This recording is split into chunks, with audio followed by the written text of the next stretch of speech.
Bom dia, sejam todos bem-vindos. Gostaria de iniciar lendo um texto da Palavra de Deus que está lá em Marcos, no capítulo 10, do versículo 42 até o 45. Diz assim: Então Jesus os reuniu e disse: Vocês sabem que os que são considerados líderes neste mundo têm poder sobre o povo e que os oficiais exercem sua autoridade sobre os súditos. Entre vocês, porém, será diferente. Quem quiser ser o líder entre vocês, que seja servo, e quem quiser ser o primeiro entre vocês, que se torne escravo de todos. Pois nem mesmo o Filho do Homem veio para ser servido, mas para servir e dar a sua vida em resgate por muitos. Então essa passagem, ela se inicia com um pedido que Tiago e João fazem a Jesus. Eles pedem um lugar no reino de Deus, um lugar ao lado de Jesus. Mas Jesus, ele continua e ele fecha com esses versículos justamente porque eles não entenderam como funciona o reino de Deus. Eles estavam pensando que o reino de Deus era assim como um reino humano, um reino terrestre, em que aquele que é líder, ele tem poder e ele domina, e tem glória, tem poder. Mas o reino de Deus, ele também tem esse poder e essa glória, mas aquele que é líder, ele é diferente. Aquele que quer ser líder, aquele que quer ser o maior no reino de Deus, ele precisa servir. Ele precisa se colocar como um escravo e servir a todos. E isso que eles não estavam entendendo. E isso que Jesus vem e fala para eles. Hoje nós vemos muitos cristãos com essa ideologia. Preciso influenciar, eu preciso ser grande, eu preciso aparecer por causa disso e daquilo. Mas esquece que para ser grande para Deus e para o reino dele, tem que servir. E muitas vezes o servir o outro não aparece, não dá ibope, não dá seguidores, não dá audiência, não dá status. Mas essa é a dinâmica do reino de Deus. Temos que servir uns aos outros e servir por causa que Jesus, ele deu esse exemplo a nós. O próprio Jesus, ele veio para servir e não para ser servido. Ele veio para dar e não para receber. Ele veio para dar a sua vida em resgate de muitos. E nós também temos que dar a nossa vida servindo a Ele. Então, eu espero que você reflita sobre essa mensagem, que possamos servir um ao outro, né? Nesse tempo que estamos também. Isso é de grande importância, que não abandonemos as pessoas. É um momento que, às vezes, as pessoas mais precisam, nós abandonamos. Então, que possamos servir uns aos outros, assim como Jesus nos ensinou. Amém? Então, feche seus olhos, vamos fazer uma oração. Deus, eu agradeço, Senhor, por mais esse dia, agradeço, Senhor, por podermos fazer um culto a Ti e adorar o Senhor. Pedimos que o Senhor esteja presente em nosso meio, nos direcionando, nos guiando, e que o Senhor esteja nos ajudando a adorar ao Senhor e a viver uma vida digna de um cristão verdadeiro, uma vida que serve os outros, uma vida que é assim como o Senhor nos ensina. Que o Senhor esteja conosco e esteja nos ajudando, em nome de Jesus. Amém.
constranja com a sua glória e todo o seu amor.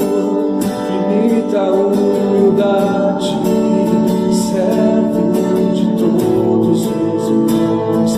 Que ele cresça, eu diminua, que ele apareça, eu me constranja com a sua glória e todo o seu amor. Infinita humildade, servo de todos os irmãos. Ele cresça, eu diminua, que ele apareça, eu me constranja com a sua glória e todo o seu amor. Infinita humildade, servo de todos os irmãos. Que ele cresça, eu diminua, que ele apareça, eu me constranja com a sua glória e todo o seu amor. Infinita humildade, servo de todos os irmãos. Sim, Jesus, o nosso desejo é ser servos, assim como o Senhor, é seguir o Teu exemplo, que possamos servir a Ti, servir os nossos irmãos e todos aqueles que estão necessitados nesse tempo, Deus. Que o Senhor esteja nos ajudando a viver a Tua vontade, sacrificando a nossa vontade, a nossa carne. Que o Senhor possa crescer em nós e a nossa arrogância, nosso orgulho possa diminuir e que a Tua vontade e os Teus frutos possam crescer em nós, Deus. É isso que eu peço e agradeço, em nome de Jesus. Amém. Bom dia. Quero cumprimentar todos vocês para mais um domingo e mais uma mensagem. Nós temos assim via YouTube. Sejam bem-vindos e espero que vocês passaram bem essa semana. Vocês ainda estão tranquilos, se concentrando, ainda olhando, focado em Deus e continuando assim a caminhada. O tema de hoje é de importância, grande importância para todos nós. Um tema que é relatado, que é discutido pelo apóstolo Paulo, um tema que surgiu numa igreja. O apóstolo Paulo sempre se preocupava com as igrejas, ele ficava bem antenado, bem interessado naquilo que acontece, que passa nas igrejas. E as igrejas mandaram cartas, informações, e ele respondia essas cartas, e muitas dessas temos na Bíblia.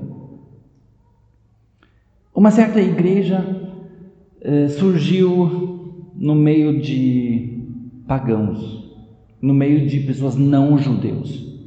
Uma igreja surgiu que não tinha raízes judaicas.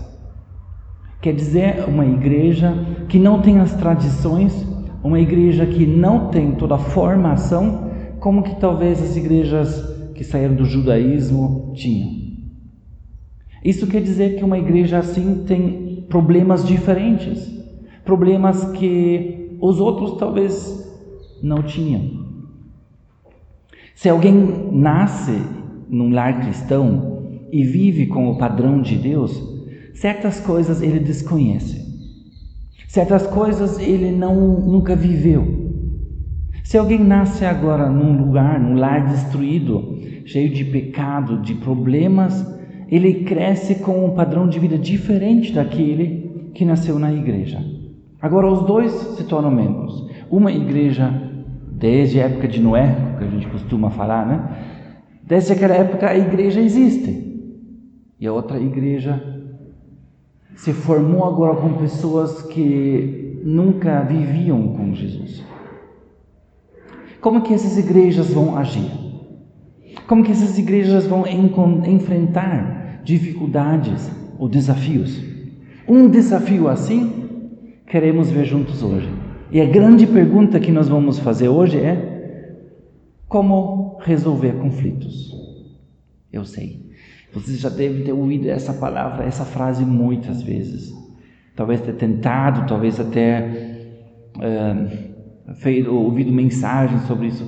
Nós queremos mesmo assim olhar mais uma vez para a palavra de Deus e ver como resolver conflitos.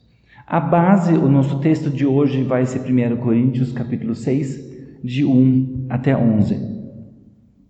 O apóstolo Paulo escreve aqui a uma igreja nova, uma igreja que estava se formando, e as coisas que ele relata às vezes nos escandalizam, mas não é para ser assim. É uma igreja que estava tentando acertar a vida, uma igreja que era bem normal, uma igreja que precisava encontrar uma forma como viver. 1 Coríntios capítulo 6, de 1 a 11. Atreve-se alguém entre vós, quando há litígio de um contra o outro, levar o caso para ser julgado por pessoas pagãs e não pelos próprios santos? Ou desconheceis que os santos julgarão o mundo todo? E se o mundo será julgado por vós, como sois incompetentes para julgar assuntos de tão menor importância? E mais, não sabeis vós que iremos julgar inclusive os anjos? Quanto mais as demandas triviais desta vida. Será que, quando surgem questões dessa vida para serem julgados, constituís como juízes as pessoas menos respeitáveis da igreja? É para a vossa vergonha que me expresso dessa forma. Não há, porventura, nem ao menos um sábio entre vós que possa julgar uma contenda entre irmãos? Contudo, ao invés disso, um irmão recorre ao tribunal contra outro irmão e apresenta tudo isso diante de incrédulos? Só o fato de haver entre vós processos judiciais uns contra os outros revela que já estáis derrotados. Em vez disso, por que não deis preferência a sofrer a injustiça? Por que não arqueis com o prejuízo? Entretanto, sois vós mesmos que praticais a injustiça e cometeis fraudes, e tudo isso contra seus próprios irmãos. Não sabeis que os injustos não herdarão o reino de Deus? Não vos deixem enganar, nem imorais, nem idólatras, nem adúlteros, nem os que se entreguem às práticas homossexuais de qualquer espécie, nem ladrões, nem avarentos, nem viciados em álcool ou outras drogas, nem caluniadores, nem estelionatários herdarão o reino de Deus. Assim fostes alguns de vós. Contudo, vós fostes lavados, santificados e justificados em o nome do Senhor Jesus Cristo e no Espírito Santo do nosso Deus. Um texto que talvez espanta um pouquinho, escandaliza. Como assim? Na igreja tem pessoas processando um ao outro? Nós que talvez nascemos num berço cristão desconhecemos isso. A gente é ensinado e instruído desde cedo que contra irmão não se levanta queixa. Tudo se resolve sentado na mesa, tudo se resolve no mesmo espírito, tudo se resolve talvez com a ajuda de um pastor, de um amigo da igreja, mas a gente processa entre os da igreja, desconhecemos. Por que tem aqui? Bom, é uma igreja nova, uma igreja que vivia no mundo e agora recentemente se converteram, se juntaram e ainda estão lidando como pessoas sem Deus. Para conseguir isso hoje, para conseguir tirar umas coisas, uns pontos de aproveito para nós queremos ver primeiramente valores.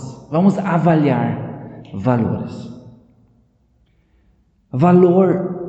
O valor que nós colocamos às vezes não é o valor real. Nós precisamos primeiramente, para conseguir avaliar, nós precisamos de um parâmetro. Eu não consigo avaliar baseado em nada. Eu preciso ter uma base. Vocês conhecem o ISO? ISO é uma norma que existe, que fala assim que é certo. O metro sempre é um metro. Eu posso medir tudo agora baseado naquele metro. Eu não posso ter meu metro e você tem o teu metro. E cada um tem seu metro. Não funciona. 1000 é muito ou é pouco? Às vezes meus filhos fazem perguntas assim: pai, isso é muito? Sempre eu falo: depende. Depende, 1.000 é muito. Pode ser que é muito, pode ser que é pouco. R$1.000 são muito. Mas $1.000 são mais. Para avaliar coisas, precisamos estabelecer em que moeda vamos fazer os valores. Eu não posso colocar um número e falar: esse é bom. O que é? É real? É euro? É dólares? O que é? Eu tenho que saber em que parâmetro com que parâmetro estamos lidando. Eu preciso uma base. Eu preciso um valor fixo para conseguir fazer comparações. Eu preciso de alguma coisa que é sólido no meio de tudo isso. Então, primeiramente, preciso saber dos valores. Nosso parâmetro é valor eternidade. Tudo que nós fazemos, precisamos medir pela eternidade.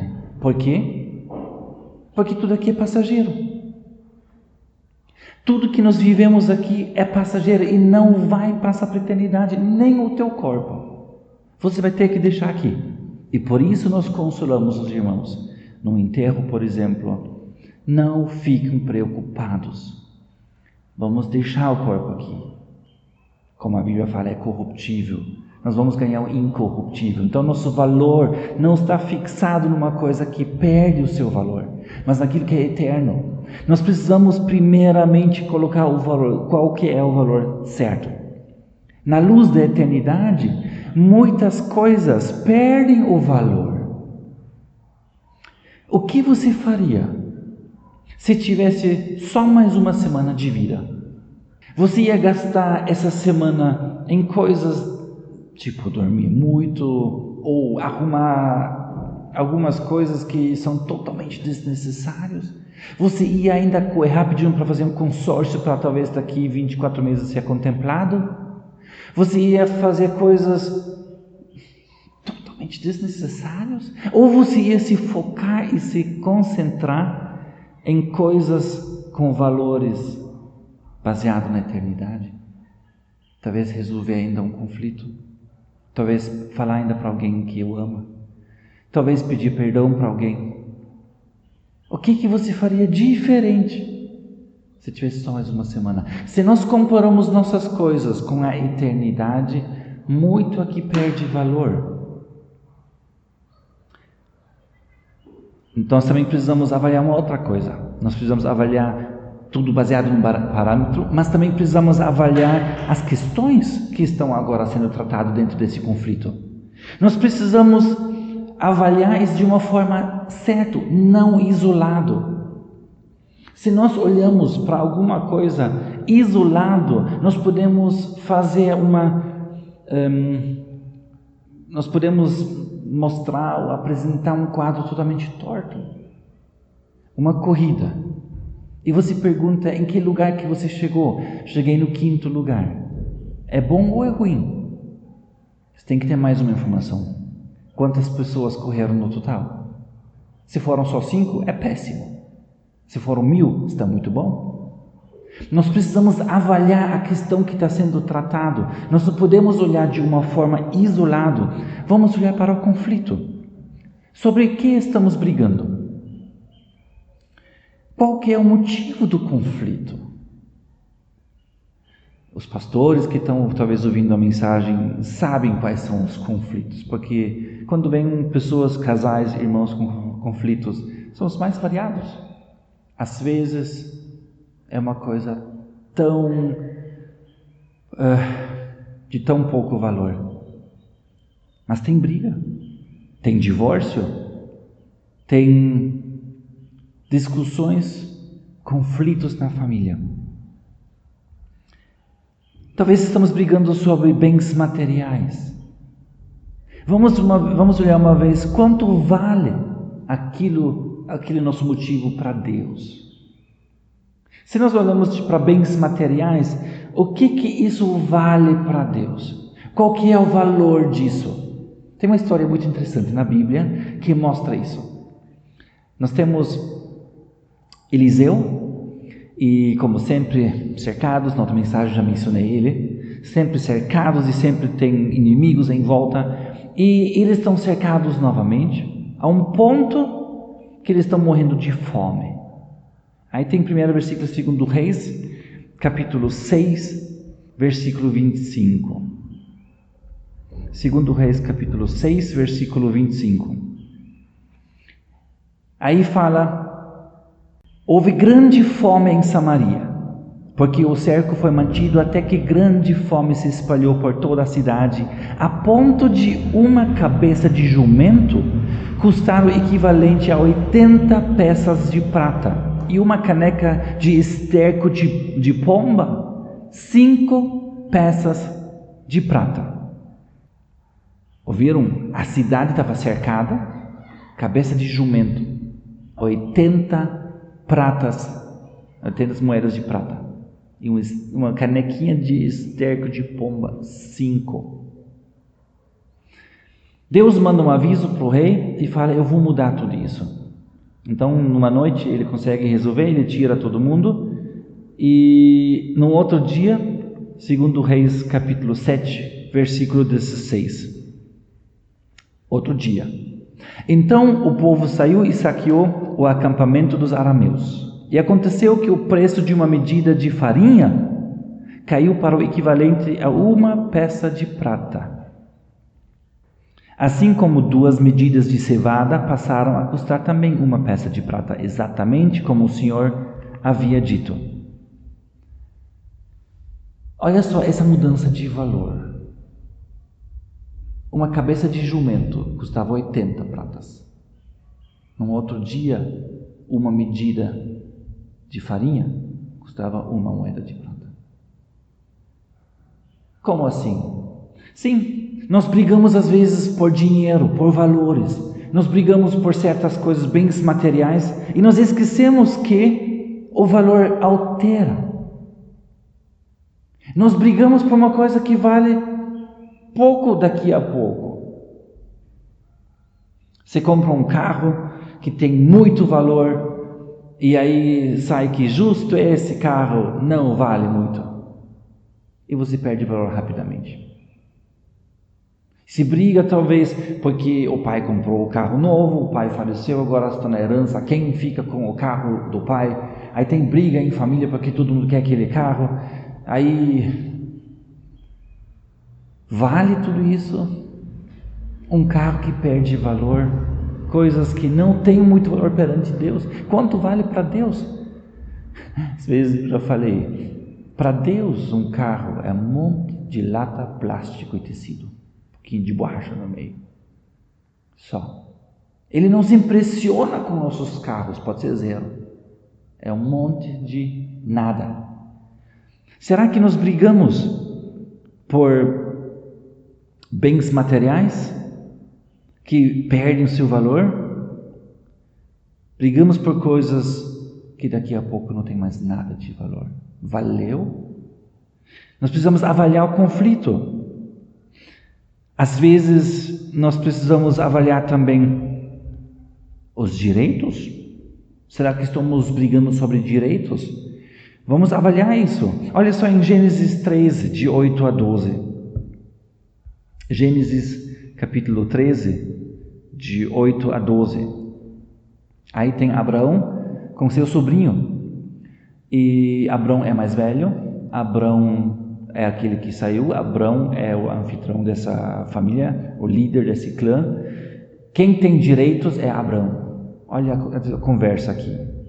Então Abraão propõe a Ló: que não haja discórdia entre mim e ti, nem desavenças entre meus pastores e os teus pastores. Afinal, somos irmãos. Vê, toda a terra não está diante de ti? Peço-te, portanto, que te apartes de mim. Se tomares a esquerda, irei para a direita. Se tomares a direita, irei para a esquerda. Então Ló ergueu seus olhos e observou toda a planície de Jordão, que era toda irrigada até Zoar. Era como o jardim do Senhor, como as terras férteis do Egito. Isso aconteceu antes de o Senhor destruir Sodoma e Gomorra. Ló escolheu para si todo o vale de Jordão e partiu rumo a leste. Assim, os dois se separaram. Abraão ficou na terra de Canaã, Porém, Ló mudou seu acampamento e todos os seus bens para um lugar próximo a Sodoma, entre as cidades do vale. Quem tinha direito era Abraão. Ele abriu mão. Você conhece a história para frente? Se não, pode pegar a Bíblia e ler. Em Gênesis capítulo 13 você continua lendo. E mais para frente. Quem conhece a história sabe muito bem quem se deu mal. Deus destruiu Sodoma e Gomorra, cidade que Ló escolheu. Porque nós não podemos abrir a mão dos nossos direitos. Precisamos avaliar todo o conflito. Estamos brigando por bens, direitos, outras coisas. Vamos avaliar o próximo. Também é importante colocar o próximo dentro da nossa avaliação. E Paulo trata agora nessa carta aqui, irmãos com irmãos. Nós temos agora conflitos entre cristãos. Não é conflito eu com outras pessoas. É eu com pessoas da igreja, pessoas cristãos. Se eu tenho um problema com o irmão da minha igreja ou da outra igreja, ele é um irmão. Nós somos irmãos, nós somos iguais.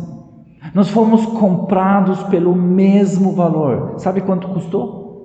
O Filho do Deus Altíssimo para resgatar a tua e a minha vida. Nós fomos comprados pelo mesmo valor. Somos amados por Deus, você e eu. Nós somos herdeiros do céu. Nós somos a menina dos olhos de Deus.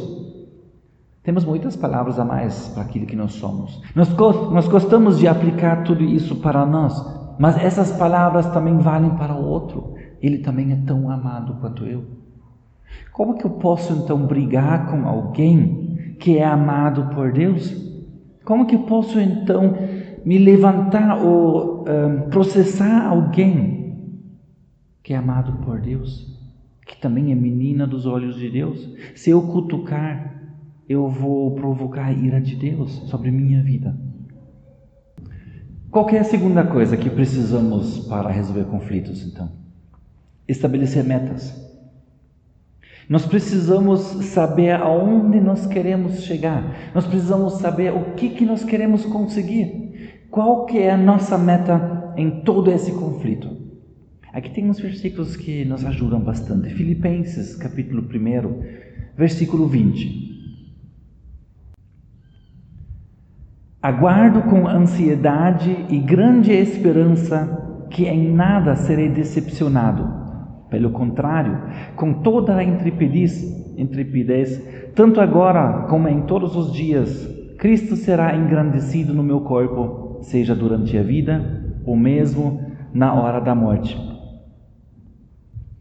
O apóstolo Paulo fala aqui para os filipenses: eu quero que em todas as situações, em todas as circunstâncias, Deus seja engrandecido, seja com minha vida ou seja com minha morte. Deus precisa ser engrandecido. Eu quero que Deus seja grande. Às vezes entramos nos nossos conflitos, na solução dos conflitos, que eu seja exaltado, que para mim seja bom. Não sei se vocês assistiram o filme Desafiando Gigantes. Se não, boa dica para juntar os filhos, sentar e assistir. Desafiando Gigantes.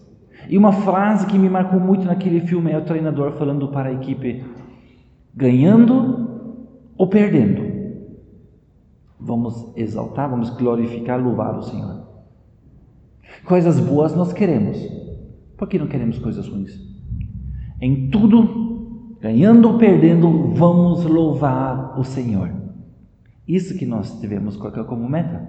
Eu quero em tudo exaltar o Senhor. Segunda meta, Romanos 12, 18. Romanos 12, 18 fala: empreendei todos os esforços para viver em paz com todos. Outra tradução fala: devemos procurar manter a paz com todos. Colocar todo o nosso esforço para viver em paz com todos. O que isso quer dizer? Nós devemos fazer o que é possível para ter a paz. Paz não quer dizer evitar confronto. Paz não quer dizer viver sem se olhar, mas também não estar brigado. Paz é união. Paz é juntos em paz. Não ele lá, eu aqui. Isso não é paz, isso é separação. Paz é união, em paz. Às vezes não escolhemos o motivo do conflito, mas podemos escolher como lidar com ele. Às vezes não fomos nós que escolhemos a briga em família. Às vezes não fomos nós que temos agora aquela discussão de quem vai pagar o estrago que deu. Mas nós podemos escolher como lidar com o conflito. Isso é nossa escolha. Eu decido de antemão viver em paz. Eu ouvi uma vez de um grupo de cristãos que sempre antes da assembleia da igreja, da reunião da assembleia, se juntaram e falaram: nós estamos decididos em sair aqui em paz, concordância uns com os outros e unidos. Podemos começar. Ouvi de uma igreja que sempre começou os cultos com sim, Senhor. Eles sempre falando sim, Senhor. Nós estamos dispostos a fazer aquilo que o Senhor manda fazer agora. Estamos dispostos a te obedecer. Pode mandar recado. Assim nós entramos no conflito. Eu estou decidido a manter a paz. Terceira coisa. Quando Jesus estava se despedindo, ele fez a oração chamada oração sacerdotal. Nós conhecemos ela, está escrito em João 17. Aí tem 2 versículos que me chamam a atenção em João 17. Versículo 4 e depois o versículo 22. Versículo 4 fala: eu te glorifiquei na terra, finalizando a obra que me entregaste para realizar. E 22, eu lhes tenho transferido a glória que me tens dado, para que sejam um, como nós o somos. O que Jesus está falando aqui? Eu glorifiquei o Senhor, escolhendo os 12, ensinando eles a viver. E agora, versículo 22, nisso o Senhor será glorificado se nós ficamos unidos. Essa aqui é a minha decisão. Eu escolho você. Eu quero estar com você. Eu quero andar junto contigo. Eu quero você ao meu lado. E baseado nisso, vamos resolver conflitos.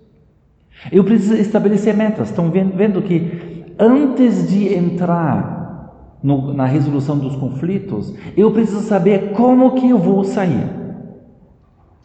Não quem vai ser ganhador da causa. Eu coloco como meta: eu vou louvar o Senhor, eu vou manter a paz, eu vou ficar em união. E isso que eu quero viver. Eu quero engrandecer, louvar a Deus, eu quero manter a paz, eu quero que Deus seja glorificado nessa comunhão, nessa união que nós temos. Perguntas para a discussão. De que forma posso comunicar minha meta da vida de uma forma visível para nunca mais esquecer? Deixa eu esclarecer isso um pouquinho. Eu quero alcançar coisas na minha vida. Por exemplo, eu quero que Deus seja louvado com todas as minhas atitudes. Como que posso fazer isso? Como que posso comunicar a minha meta de forma visível para que nunca mais esqueça ela? Que forma que posso fazer? Deixa eu dar umas ideias agora. Talvez dá para pintar alguma coisa na parede da sua casa. Nessa casa sempre vamos agradecer ou ser grato por tudo. Talvez você pode colocar um recado no teu guarda-roupa. Talvez você pode fazer bilhetinhos e colocar na roupa do teu marido quando ele vai no trabalho, ele pega um bilhetinho e fica bem visível. Hoje é um dia de glorificar a Deus por isso e aquilo. Vai discutindo. Como que nós podemos comunicar a nossa meta de forma inesquecível? Então, nós avaliamos em primeiro ponto as questões, o quanto que vale o conflito, quanto que vale a pessoa, quanto que vale o reino nesse conflito. Nós olhamos agora para nós quais são as metas, como que nós vamos resolver o conflito. Eu quero chegar no terceiro ponto. Prosseguir como Jesus. Em todo esse trabalho, como resolver o conflito, nós precisamos agir como Jesus. Nós precisamos ser igual a Ele.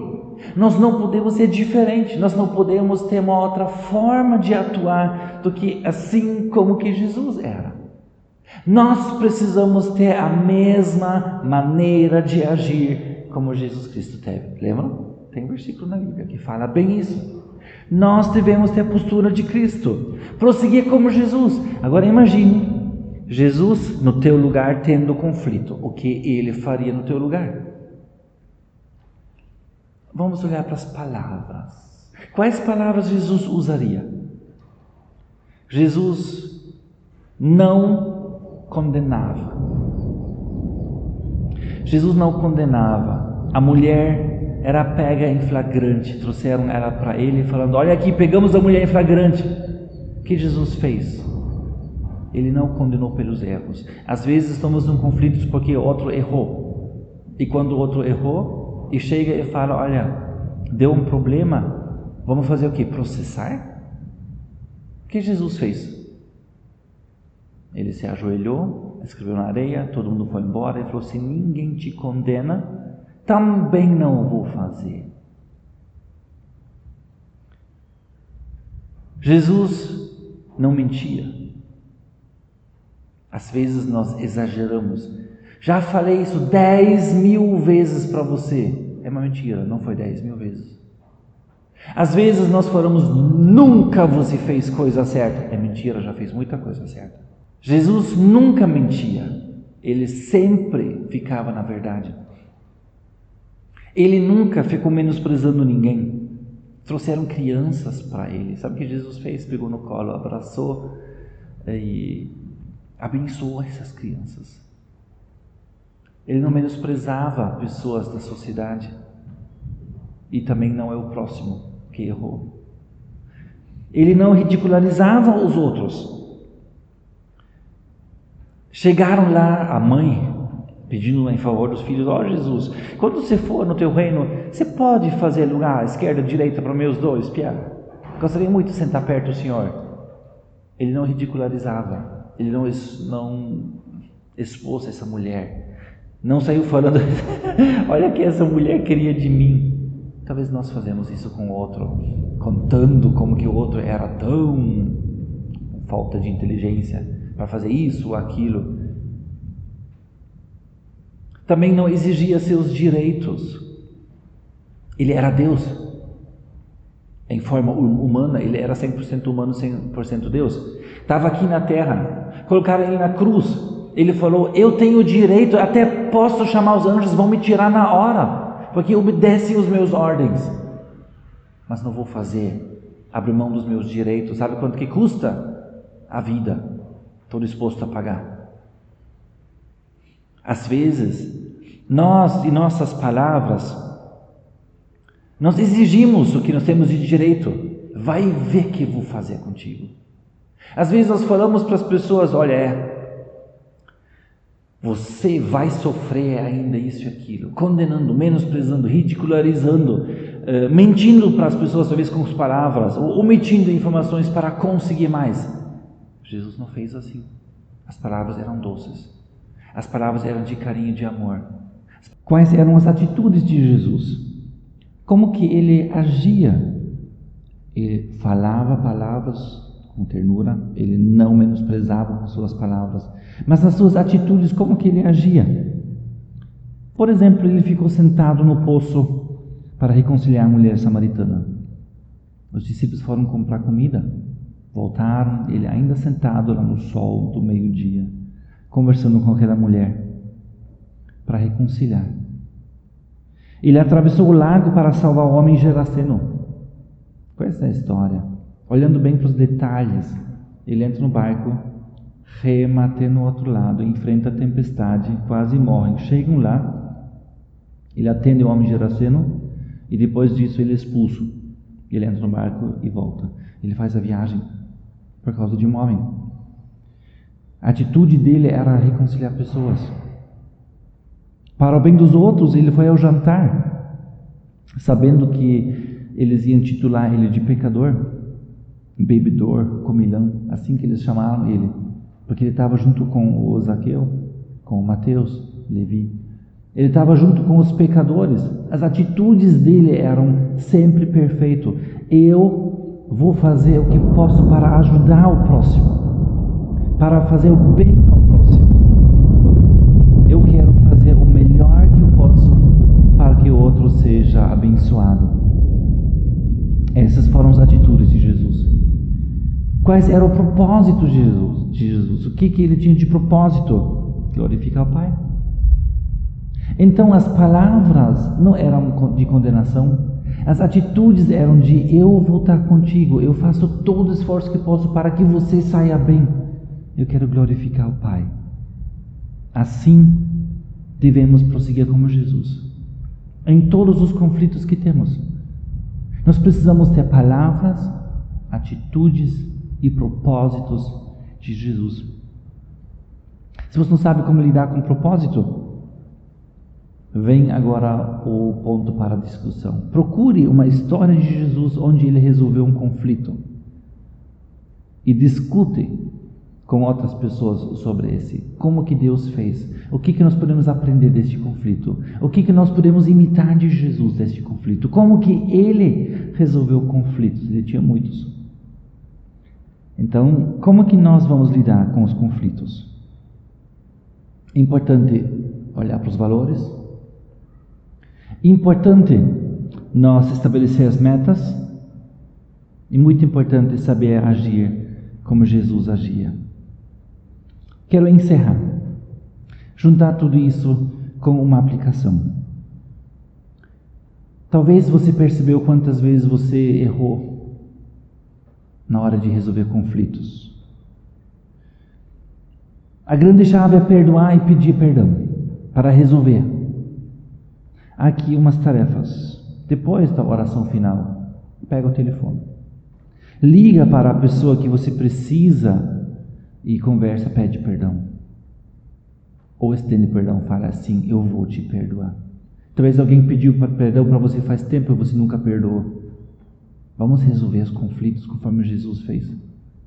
Vamos encerrar esses assuntos e sair livres até que enfim. Liga para seus irmãos, avisando que abre mão da herança, que não quer viver mais brigado, que não quer mais ficar um contra o outro, que pegam as coisas que sobraram, mas que vivem em paz, celebram a paz. Sei que no momento é difícil por causa das restrições que vivemos, mas logo vocês podem voltar a se encontrar. Faz uma festa, um Thanksgiving, uma festa de gratidão, junta todos e fala, vamos viver em paz novamente. Vamos deixar os conflitos de lado, não vale a pena brigar por terra que vai ficar aqui. Vamos juntos viver, curtir e vamos caminhar em direção à nova Canaã. Aqui não é eterno. Se você precisa de ajuda, liga para o pastor Dietmar, liga para o pastor Marcos, pode ligar para mim. Estamos dispostos a te ajudar, a acompanhar nas conversas. Mas vamos resolver os conflitos assim como que o Paulo ensina, não com processos judiciais. Vamos perdoando, amando e tendo a atitude de Jesus. Que Ele nos ajude, nos abençoe nisso. Amém? Oramos. Querido Pai, muitas vezes é difícil de resolver os conflitos, porque nós queremos ganhar a todo preço. Nós queremos ganhar e queremos sair como vitoriosos, mostrar que nós conseguimos. Dá-nos uma atitude igual ao Teu Filho, Jesus. Dá-nos uma atitude, Pai, de abençoar os outros, abrir a mão e estar disposto a sofrer também injustiça para viver em paz. Dá-nos a Tua mente, dá-nos a Sua paz, guia nossos passos e molde nosso caráter para que possa ser parecido contigo. Pai, nós pedimos como igreja também que podemos ter a Tua graça em todos os sentidos. Abençoa-nos, nos dá força a aguentar essas próximas semanas que vêm ainda, até que nós voltamos ao normal. Abençoe-nos, Pai. Abençoe cada irmão em casa, dê-lhes a Tua graça. Abençoe cada um, e pedimos agradecido em nome de Jesus. Amém. Que Deus te abençoe. Tenha uma boa semana.